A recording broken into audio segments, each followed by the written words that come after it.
Hello, this is Rev Don Lewis coming to you from beautiful Chicago. And today our question comes to us from Will Brigley.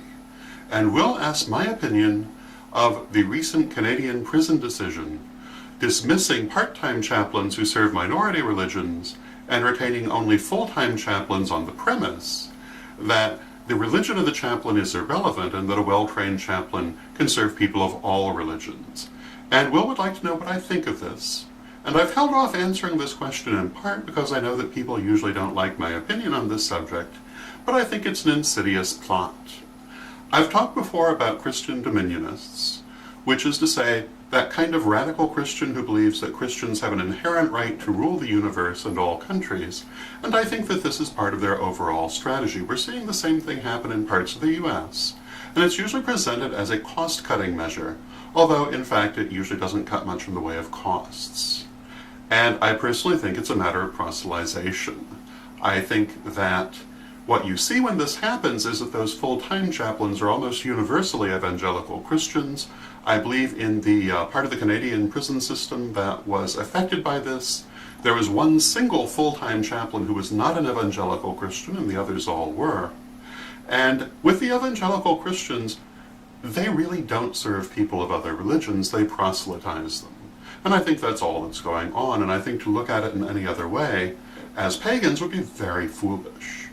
And the Christian dominionists have been pressing their agenda around the world for many years now. You have undoubtedly heard, if you watch the vlogs for any length of time, about the witch hunts in Africa. You may have heard about the recent so-called, quote, kill the gays bill, unquote, that just passed in Uganda. And these things all have to do with that global outreach on the part of Christian dominionists. And for us as pagans, we really should be concerned with how much progress they're actually making. A number of the things that you're seeing going on around the world today would have been unheard of when I was young, or at least, if they were happening, that have been considered shocking. And today they're making a lot of progress.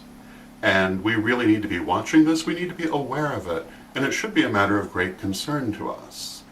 What can be done about this? Well, in the case of the Canadian prison decision and various US prison decisions, you can, in theory, write to the people who are making those decisions and to the legislators in the respective provinces and states, but there's not much else to be done about it at the moment except to be aware that it's happening and to try to oppose it when you see it.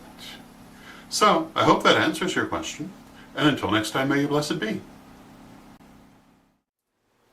Hello, this is Rev Don Lewis coming to you from beautiful Chicago. And if you like my daily vlog, you'll love my weekly radio program, The Pagan Pundit, every Thursday night at 9 p.m. Central, 10 p.m. Eastern on the Pagans Tonight Radio Network at www.paganstonight.com.